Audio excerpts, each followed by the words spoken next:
दूसरा अध्याय परिवार, माता और पिता। तो हेलो फ्रेंड्स, कैसे हो आप सब लोग। उम्मीद करती हूँ सभी लोग अच्छे होंगे। तो फ्रेंड्स, मालो जी के अंतिम पुत्र थे राम जी। राम जी देखने में बड़े आकर्षक और रौबदार थे। उनका रंग और रूप भी बड़ा प्रभावशाली था। जब मालो जी ने फौज से अवकाश प्राप्त किया था तब वे अपनी अपाहिज बेटी मीराबाई के साथ राम जी के पास ही रहते थे।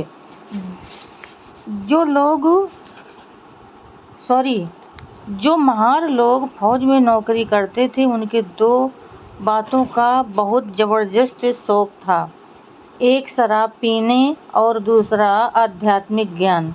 कुछ लोगों को एक ही शौक ने पछाड़ दिया था तो कुछ लोग दोनों प्रकार के शौक में डूबे हुए थे।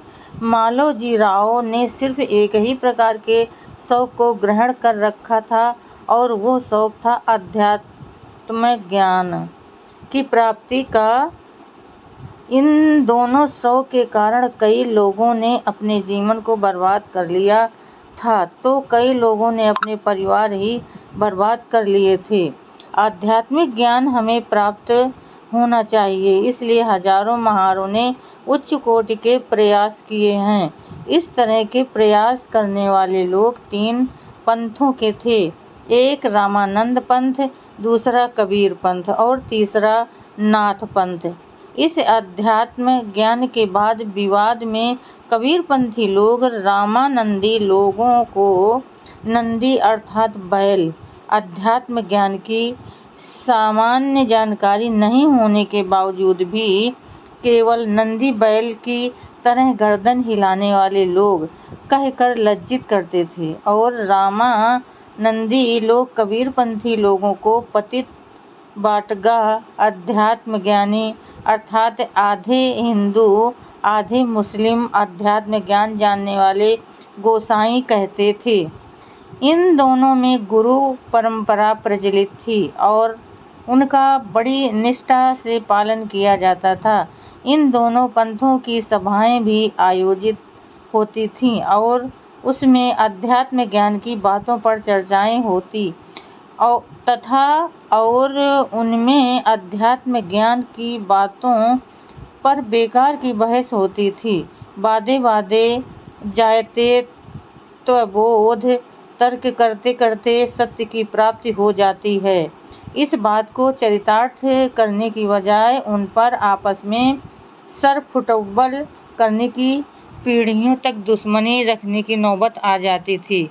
इतना ही नहीं, रामानंद और कबीर पंथ के बारे में हुज्जत करके मारपीट तक करने लगते थे और एक दूसरे की प्रति घृणा नफरत की आग बरकरार रखते थे। इतना ही नहीं, दुश्मनी की ये भावना पीढ़ी दर पीढ़ी चलती थी।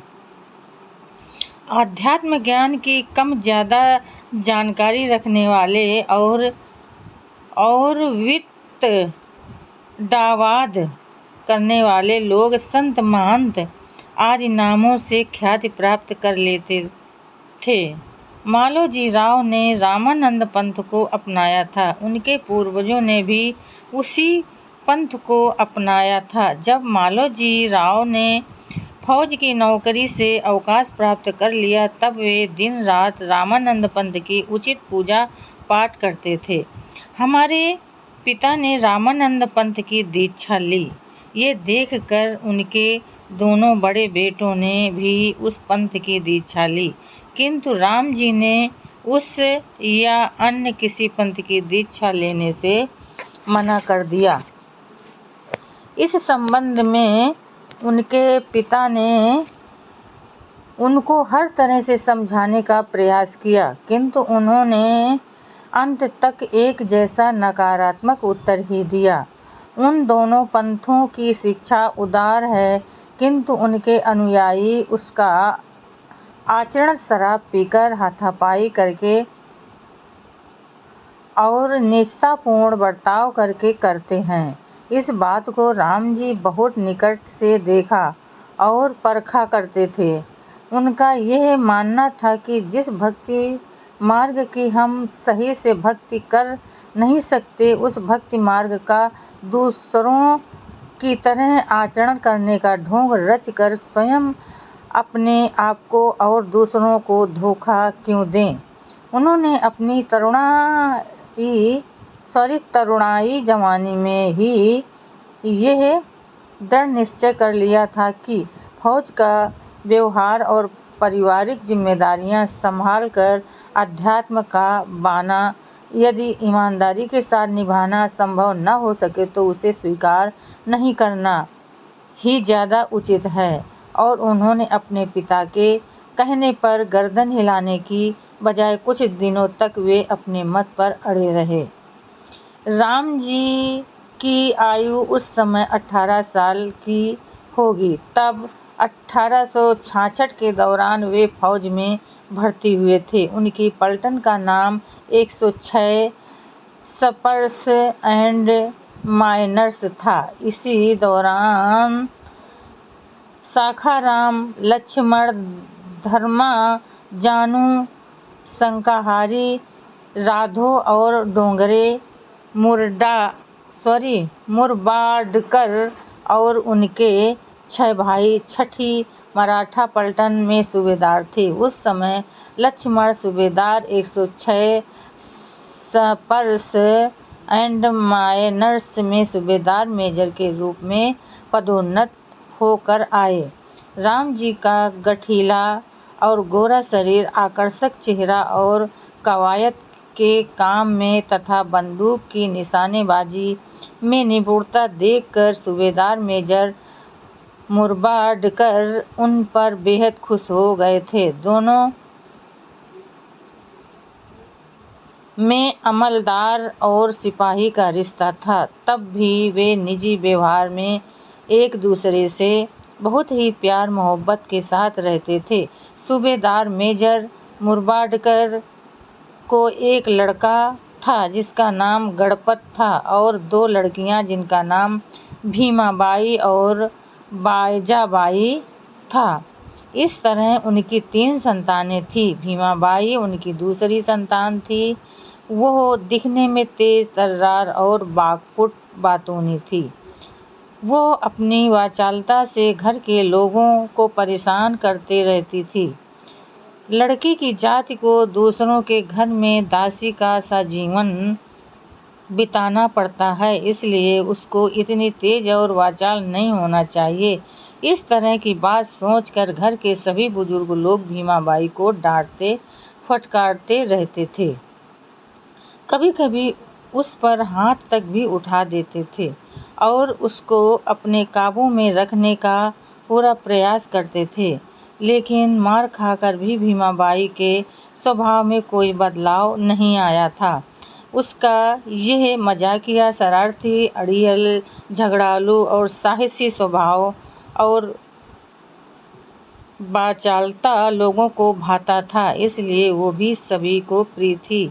वो देखने में तो कोई विशेष सुंदर नहीं थी, बल्कि उसका नाक चपटा था और ऊपर के दांत होठों से कुछ बाहर आए हुए थे। लेकिन फिर भी उसकी गोरी और गठीली काया और विशेष तौर पर उसके सुंदर और छोटे आकार की हथेली, तेज और चमकदार आंखें, सुडौल भौं, बड़ा माथा और घुंघराले बालों के कारण वो बहुत सुंदर दिखाई देती थी।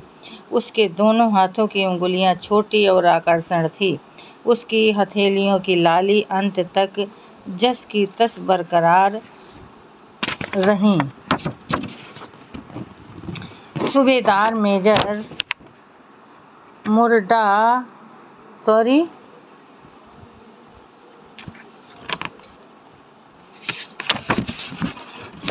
मेजर मुरबाडकर ने अपने मन में सोचा था कि इस लड़के के लिए राम जी उचित वर होगा।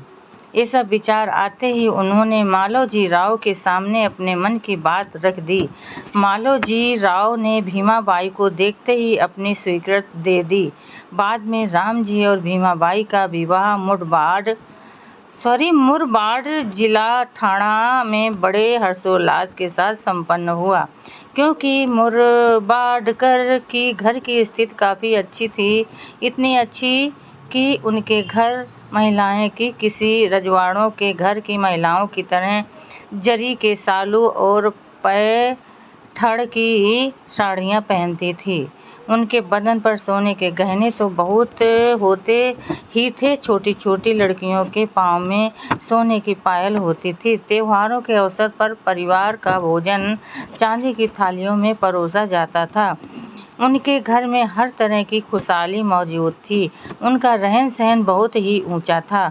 उनके परिवार के सभी लोग पौ फटने के पहले ही जाग जाते थे। स्नान करने के पश्चात ही सभी लोग सामूहिक प्रार्थना करते थे। घर की महिलाएं स्नानादि करने के बाद ही खाना तैयार करती थीं। फौज के अधिकार ब्राह्मणी परिवारों भी ही लज्जित कर देने वाला घर का वातावरण और घर की संपन्न स्थिति के कारण खुद मुरबाड में भी सूबेदार मेजर की धाक थी। उस समय उनके भतीजे और भतीजी का विवाह भी खूब जोर शोर से हुआ था। उसी प्रकार भीमाबाई का विवाह भी बहुत ही धूमधाम से हुआ था। विवाह के समय भीमाबाई की आयु मात्र 13 वर्ष की और राम जी की आयु 19 वर्ष की थी। तो फ्रेंड्स, आज के लिए बस इतना ही। कल फिर मिलेंगे अगले नए वीडियो के साथ। तब तक के लिए फ्रेंड्स, जय भीम, नमो बुद्धाय।